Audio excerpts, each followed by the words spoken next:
Hello everyone. तो आज हम लेक्चर नंबर 2 डिस्कस करने वाले हैं। तो लेक्चर नंबर 2 में जो इसके कंटेंट्स हैं, सबसे पहले हम इसकी ड्यूलॉन्ग्स और पेटेल लॉ की लिमिटेशन करेंगे, जो हमने लेक्चर नंबर 1 में ड्यूलॉन्ग्स और पेटेल लॉ के बारे में इसकी डेरिवेशन ड्राइव की थी। और मैं आपको थोड़ा सा इसके बारे में बता देता हूँ। ड्यूलॉन्ग्स और पेटेल लॉ ने हमें हीट कैपेसिटी की वैल्यू निकालने को बोला था, that is equal to 3R, right. तो इसकी लिमिटेशन थी भी 3R आपकी एक्सपेरिमेंटल रिजल्ट से इनवैलिड हो गया था। तो उसके बारे में हम भी इसकी लिमिटेशंस क्या थी तो उसके बारे में डिस्कस करेंगे। देन उसी लिमिटेशंस को लेके एक मॉडल आया था, Einstein theory of specific heat capacity of solids का मॉडल आया था। उसकी कुछ अजम्पशंस के बारे में डिस्कस करेंगे भी, कौन सी अजम्पशंस ली थी जिसने अकॉर्डिंग उसने CV की वैल्यू निकाली थी। नेक्स्ट डेरिवेशन में हम CV की वैल्यू निकालेंगे। CV की जो वैल्यू निकालेंगे वो हम अलग अलग टेम्परेचर पे निकालेंगे, ठीक है। मतलब इसके कुछ स्पेशल केस करेंगे जब हम वहाँ पे ड्यूलॉन्ग्स और पेटेल लॉ भी प्रूव करेगा जी। और इसके बाद एक और भी केस आएगा एट लो टेम्परेचर पे, वो डेरिवेशन में अभी हम डिस्कस करेंगे। मतलब मेन यही है भी हमने CV की वैल्यू निकालनी है by doing temperature variations. Next आता है कंक्लूजन में भी हमें आइंस्टाइन मॉडल से कौन सी इन्फॉर्मेशन मिलती है, ठीक है। Einstein theory of specific heat capacity of solid से हमें कौन सी इन्फॉर्मेशन मिलती है जो हमें ड्यूलॉन्ग और पेटेल लॉ ने नहीं दी थी, राइट। चलो नेक्स्ट चलते हैं, इसकी एग्जाम्पशन पे चलते हैं सबसे। तो लिमिटेशन पे चलते हैं, जम्पशंस के बाद करेंगे। लिमिटेशंस ऑफ ड्यूलॉन्ग्स और पेटेल लॉ में सबसे पहले इसकी जो लिमिटेशन थी, तो ड्यूलॉन्ग्स और पेटेल लॉ ने तो हमें ये इंफॉर्मेशन दी थी भी इसकी जो हीट कैपेसिटी है that is equal to 3R रहेगी at all temperatures. But experimentally it is find that there is a variation in the heat capacity of the solids. तो एक्सपेरिमेंटली क्या फाइंड किया गया भी 3R नहीं है, इसमें कुछ वेरिएशंस आ रही हैं। तो अगर CV वर्सेस T की वैल्यू निकालें, मतलब इसके अकॉर्डिंग तो ग्राफ ऐसा बनना चाहिए, ठीक है, ड्यूलॉन्ग्स और पेटेल लॉ ने। बट एक्चुअल में एक्सपेरिमेंटली क्या फाइंड किया गया था भी ये कुछ ग्राफ ऐसा आ रहा है। मतलब हाई टेम्परेचर पे तो 3R ठीक है, हाई टेम्परेचर पे तो 3R वैलिड है, लेकिन एट लो टेम्परेचर इसकी कुछ वेरिएशंस हो रही हैं। तो ये हमें ड्यूलॉन्ग्स और पेटेल लॉ ने नहीं इसके बारे में इंफॉर्मेशन दी थी। तो फॉर एग्जांपल अगर कोई लाइट एलिमेंट्स ले लें, बोरोन, बेरिलियम और डायमंड, इसकी CV की वैल्यू फाइंड करें at 20 degree Celsius, then it is find that its CV values are 3.34 and 3.85 and 1.146 kilomole पर केल्विन, ठीक। तो मतलब इसकी कुछ देख सकते हो आप, यहाँ से इसकी वेरिएशंस हो रही हैं, मतलब कांस्टेंट नहीं इसकी हो रही वैल्यू एट लो टेम्परेचर, ठीक है। तो यही आपकी जो फर्स्ट लिमिटेशन थी भी, मतलब एट लो टेम्परेचर ये इनवैलिड हो गया था। इसके बाद क्या था अभी, ये भी फाइंड किया गया था, चलो हम ये तो सपोज कर लें भी एट लो टेम्परेचर इसकी कुछ वेरिएशन ऐसे आ रही हैं। बट एक और लिमिटेशन ये थी भी, it starting from the region, मतलब at T is equal to 0 पे आपकी CV की वैल्यू 0 आ रही थी। तो ये लिमिटेशन भी हमें ड्यूलॉन्ग और पेटेल लॉ से मिली है, उसने इसके बारे में भी नहीं कुछ एक्सप्लेन किया था। तो बेसिकली इसकी दो लिमिटेशन थी मोस्टली। तो उस लिमिटेशंस को लेके आइंस्टाइन थ्योरी ऑफ मॉडल आया था, उसकी एग्जाम्पशन हम नेक्स्ट करते हैं। तो Einstein theory of specific heat के अकॉर्डिंग, तो क्रिस्टल के अंदर, जैसे ये कोई क्रिस्टल है, फर्स्ट बात करें, क्रिस्टल है, क्रिस्टल के अंदर एटम्स हैं। जो एटम्स हैं ना वो इंडिपेंडेंट ऑसिलेटर्स हैं।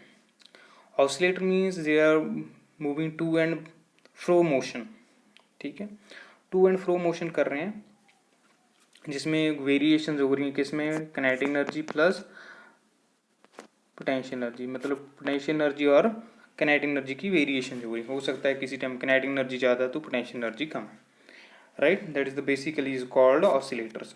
तो दे आर इंडिपेंडेंट ऑसिलेटर। तो ईच एटम के 3 डिग्रीज ऑफ फ्रीडम होंगे। तो अगर n ऑसिलेटर्स हैं उसके कितने नंबर डिग्री ऑफ फ्रीडम्स होंगे? 3n होंगे।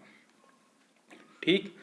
नेक्स्ट इसकी एग्जाम्पशन ये थी भी, जो ईच ऑसिलेटर है उसकी जो एनर्जी है, ईच ऑसिलेटर बिहेव एज, जहाँ से समझने वाली बात यह है भी each oscillator is behave as a quantum mechanical oscillator. तो Einstein theory of specific heat ने क्वांटम अप्रोच को साथ में लेके सीवी की वैल्यू निकाली थी। तो ड्यूलोंग तो पेट्रिला ने सिर्फ क्लासिकली हमें इसके बारे में एक्सप्लेन किया था, लेकिन आइंस्टाइन ने थोड़ा सा इसमें कुछ एडअप कर दिया, इसकी कंट्रीब्यूशन क्वांटम मैकेनिक ऑसिलेटर ले लिया इसने। तो उसने ये बताया भी इसकी जो एनर्जी होगी En is equal to n plus 1.2 H nu, where 1.2 अगर इनकी वैल्यू 0 है तो उस केस में एनर्जी क्या होगी इसकी? 0 पॉइंट एनर्जी ऑफ ऑसिलेटर्स। ठीक। नेक्स्ट आता है फोर्थ एग्जाम्पशन थी इसकी। फोर्थ एग्जाम्पशन ये थी भी इसकी, all the oscillators are identical, they have same natural frequency. All the oscillators, जो भी आपके ऑसिलेटर्स हैं जो क्रिस्टल में हैं वो आइडेंटिकल होंगे, तो उनकी जो फ्रीक्वेंसी होगी ऑसिलेशन की वो भी क्या होगी? आपकी सेम होगी। ठीक। तो नेक्स्ट इसकी फिफ्थ एग्जाम्पशन थी एनर्जी डिस्ट्रीब्यूशन वे मैक्सवेल बोल्ट्जमैन लॉ। तो इसने नेक्स्ट ये बताया था भी जो इसकी एनर्जी डिस्ट्रीब्यूशन होगी और जो ऑसिलेटर्स हैं उनकी जो एनर्जी होगी वो स्टैटिस्टिकली एक लॉ था हमारा Maxwell Boltzmann law. Maxwell Boltzmann law के बारे में थोड़ा सा इसके बारे में 2-3 पॉइंट्स बता देता हूँ। इस केस में आपके पार्टिकल्स क्या होते हैं? आइडेंटिकल होते हैं, और प्लस क्या होते हैं? These are the distinguishable particles होते हैं।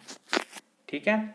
तो ये भी हमारा इसकी एग्जाम्पशन लेके इसने सीवी की वैल्यू निकाली थी। नेक्स्ट चलते हैं अभी। नेक्स्ट इसके बाद आता है अभी मैक्सवेल बोल्ट्जमैन स्टैटिस्टिक के अकॉर्डिंग कोई भी एनर्जी स्टेट है, जिस चीज एनर्जी स्टेट है, तो इस एनर्जी स्टेट को जितने मर्जी नंबर ऑफ एटम ऑक्यूपाई कर सकते हैं। ऐसा नहीं है भी एक एनर्जी स्टेट को 2 ही एटम्स ऑक्यूपाई करेंगे, any number of atoms, any number of atoms इस एनर्जी स्टेट को ऑक्यूपाई कर सकते हैं। These are the basic assumptions of Einstein theory of specific heat capacity of solids। तो इसके बाद इसकी डेरिवेशन करने से पहले मैं थोड़ा सा आपको एक और इन्फॉर्मेशन दे दूं। हार्मोनिक ऑसिलेटर क्या होता है? सिंपली हम हार्मोनिक ऑसिलेटर क्या कहते हैं? F इज इक्वल टू हमारे पास क्या होता है? माइनस की एक्स, ये आपकी रिस्टोरिंग फोर्स होती है, एग्जिस्ट करती है आपके पास। तो सिंपली अगर F किसी भी बॉडी पे एक ही फोर्स लग रही है, सिर्फ F लग रही है, तो उसे HM कह देते हैं, सिंपल हार्मोनिक मोशन, और हार्मोनिक ऑसिलेटर कह देते हैं। तो अगर क्लासिकली देखा जाए, हमने क्या किया, किनेटिक एनर्जी और पोटेंशियल एनर्जी ले लिया। तो मतलब क्या है, अभी किसी टाइम क्लासिकल ऑसिलेटर में पोटेंशियल एनर्जी ज़्यादा है, किनेटिक एनर्जी कम है, तो इसकी ऐसे कुछ वेरिएशंस होंगी किनेटिक एनर्जी और पोटेंशियल, मतलब they are existing to and fro motions. ठीक है। तो टू एंड फ्रो मोशन आपका मोशन एग्जिस्ट करेगा इसमें क्लासिकल ऑसिलेटर में। तो टोटल इसकी जो मैकेनिकल एनर्जी होती है that is equal to kinetic energy plus potential energy form. ठीक।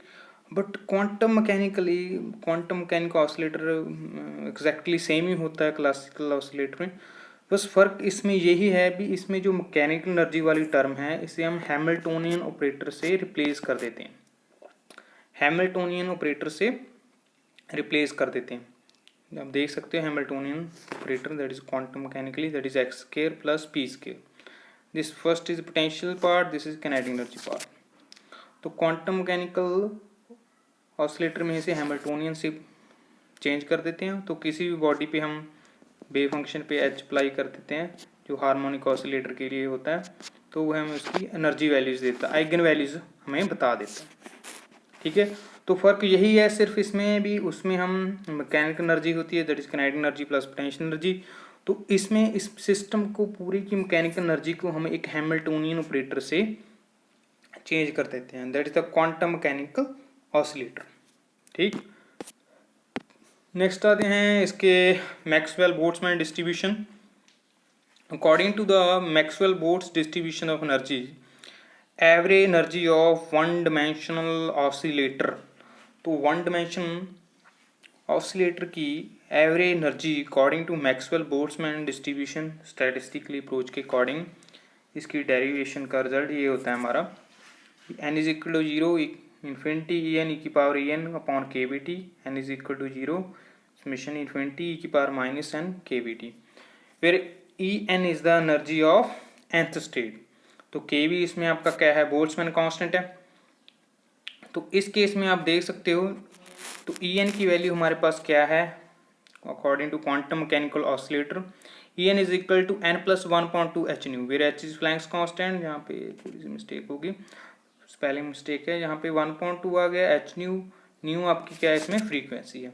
तो अभी जो ई एन की वैल्यू है, तो अभी हमने इसमें सब्स्टिट्यूट करनी है। नेक्स्ट स्लाइड पे आपको दिखा देता हूँ। उसके बाद हमने क्या किया है, ई एन की वैल्यू सब्स्टिट्यूट की, ई एन की वैल्यू हमने n plus 1.2 H nu E की power minus n plus 1.2 H nu upon k we t. तो नेक्स्ट स्टेप हमने क्या किया, ई की पावर एच न्यू बाई के वी डी को मैंने एक्स सब्स्टिट्यूट कर दिया,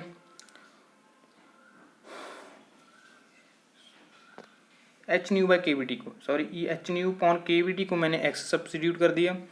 तो हमारे पास N is equal to zero infinity N plus 1.2 H nu E की पावर एन प्लस 1.2, तो मैंने माइनस एच न्यू बाई के वी टी को एक्स लिखा, तो जो आपके पास ये एक्स आ गया। सिमिलरली अगर डिनोमिनेटर में देखें तो ये वाली टर्म का माइनस और इसका एच न्यू बाई के वी टी, इसको क्या लिख लेंगे हम, एक्स लिख लेंगे। ठीक, नेक्स्ट स्टेप ने हमने क्या किया, एच न्यू कॉमन ले लिया इसमें से। अभी इसको समेशन को हमने खोल दिया, खोलने से बाद क्या हुई, एन की वैल्यू जीरो पुट की 1.2 आ गया, H new x point two, तो एन की वैल्यू 0 1 2 सब्स्टिट्यूट कर दी हमने, ऊपर नीचे करके हमने ये वैल्यू निकाल ली।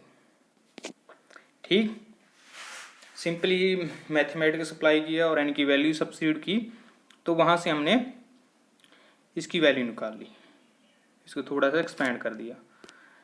नेक्स्ट चलते हैं। नेक्स्ट हमें पता है डेरिवेटिव ऑफ नेचुरल लॉ जिसका बेस ई होता है, ई की power x by two is equal to this term, मतलब जो प्रीवियस अभी हम टर्म निकाली थी उसको हम इस फॉर्म में लिख सकते हैं। ठीक है, मैं ये वाली टर्म जो निकाली थी ना हमने, ये वाली टर्म इसको हम in the terms of log की फॉर्म में लिख सकते हैं, because this represents the derivative of this term. ठीक, तो मैंने इसको ये वाली टर्म ऐसे लिख ली। उसके बाद मैंने क्या किया, e की पावर x बाई टू इसमें से कॉमन ले लिया। अगर e की power x by two common ले लिया इस टर्म में से, तो यहाँ 1 रह गया, यहाँ पे आपका क्या रह गया, e की पावर x, यहाँ पे क्या रह गया आपका e की पावर 2x। तो फर्दर नेक्स्ट टाइम में हमें इसमें log a और log b की प्रॉपर्टी लगाएंगे, log a log b की प्रॉपर्टी। log a और log b की प्रॉपर्टी में क्या होता है, log a plus log b। तो इंडिविजुअली डेरिवेटिव करेंगे इसका, log a upon log a plus log b की प्रॉपर्टी लगा दी यहाँ पे। तो फर्दर e से log कैंसिल आउट हुआ, तो हमारे पास derivative of x by two का क्या होता है 1/2, मतलब इसकी कॉन्ट्रीब्यूशन क्या आई 1/2। फर्दर हमने डेरिवेटिव करना है d upon d x log 1 plus e की पावर x ई की पावर 2x। तो यहाँ पे एक बाइनोमियल थ्योरम हमने अप्लाई की, जिसके अकॉर्डिंग 1 माइनस ई की पावर x की power -1 is equal to 1 plus e की x ई की पावर 2x ई की पावर 3x। ये जो हमने रिजल्ट निकाला है, तो जो बाइनोमियल थ्योरम का स्टैंडर्ड फार्मूला था उसको अप्लाई करके हमने ये वैल्यूज यहाँ से निकाल ली। राइट, मतलब इस वाली टर्म को रिप्लेस करके हम ये वाली टर्म 1 माइनस ई की पावर x -1 लिख सकते हैं। ठीक, तो फर्दर हम क्या करेंगे, h new 1.2 plus d point d x log e 1 minus e की x की पावर -1। तो लॉग में अगर अंदर वाली टर्म के ऊपर कोई भी वैल्यू आ रही है तो वो आगे चली जाती है। तो -1 कहाँ आ गया आपका, आगे आ गया इस तरफ। तो अंदर क्या रह गया, log e1 माइनस ई की पावर x। तो नेक्स्ट आपका क्या आता है, इसका डेरिवेटिव किया मैंने, सिंपल मैथमेटिक्स अप्लाई करके इसका डेरिवेटिव किया, ई की power x upon 1 minus x आ गया। ठीक, तो log x का डेरिवेटिव किया था 1 पॉन एक्स, उसका दोबारा करेंगे तो माइनस ई की पावर x, तो माइनस माइनस यहाँ पे प्लस हो गया। तो अभी फर्दर ई की पावर x कॉमन ले लिया तो 1/2 ई एक्स माइनस 1 आ गया आपके पास। तो x की वैल्यू हमें पता है, x की वैल्यू हमने ई एच न्यू पॉन के बी टी ली थी, तो इसकी वैल्यू सब्स्टिट्यूट करके ई की वैल्यू क्या आई आपके पास, H nu bracket 1/2 plus e की power h nu upon k we t -1। तो अगर वो तो हमारे पास एक सिंगल वन डायमेंशन ऑसिलेटर था, अगर हमारे पास 3n ऑसिलेटर्स हैं then average energy of the crystal क्या होगी, 3n से मल्टीप्लाई कर देंगे। तो average energy of the oscillator is equal to 3n h nu bracket 1/2 plus 1 E h nu upon k we t -1। Further अगर वो तो हमने एनर्जी निकाल ली पूरे क्रिस्टल की, अगर उसकी एनर्जी निकालने के बाद अभी हमने CV की वैल्यू निकालनी है, that is equal to d u upon d t. तो d u upon d t further हम इसको क्या करेंगे, डिफ्रेंशिएट करेंगे with respect to temperature. Differentiate करेंगे तो इसमें देखो ये वाली टर्म तो आपकी कांस्टेंट है, इसकी कंट्रीब्यूशन तो 0 होगी, सिर्फ यही वाली टर्म का डेरिवेटिव होगा। ठीक है, और ये वाली टर्म का डेरिवेटिव होगा आपके पास। तो इसमें हमने इक्वेशन रूल लगा के इसकी वैल्यू निकाल ली, सिंपल डेरिवेटिव अप्लाई करके, a h nu upon k we t, h nu upon k we t -1 का स्क्वायर, फर्दर इसका दोबारा डेरिवेट किया h nu by k we t. तो इसके बाद आपके पास क्या आ गया, नीचे वाली term H nu upon k we T, 3n ई की power h nu upon k we T, ये वाली टर्म आ गई। फर्दर हमने क्या किया, नेक्स्ट स्टेप में हमने क्या किया, के बी को ऊपर नीचे मल्टीप्लाई कर दिया। ठीक है, के बी को ऊपर नीचे हमने मल्टीप्लाई कर दिया, तो के बी एक यहाँ आ गया, तो के बी एक नीचे के वी टी स्क्वायर हो गया। और एच न्यू हमारे पास ये वाली टर्म इसके डेरिवेटिव के साथ आई थी, यहाँ से वाली टर्म हमारे पास एच न्यू एक ये था और ये था, यहाँ पे स्क्वायर आना था इसका। तो यहाँ से आप h nu upon k we t square आ गया, E h upon k we t, E h nu upon k we t -1। N के बी बेसिकली हमारे पास क्या होता है, for 1 mole of substance that is equal to R gas constant universal, CV is equal to 3R H nu upon k we t square आ गया आपके पास, यहाँ से e की power H nu upon k we t, e की power H nu upon k we t square आ गया आपके पास। तो फर्दर नेक्स्ट टाइम में हमने क्या किया, तो नेक्स्ट टाइम में हमने H nu upon k v को क्या सब्स्टिट्यूट कर दिया, phi E, that is called Einstein temperature. ठीक, इट्स कॉल्ड आइंस्टाइन टेम्परेचर। तो मतलब h nu upon k v ये वाली टर्म,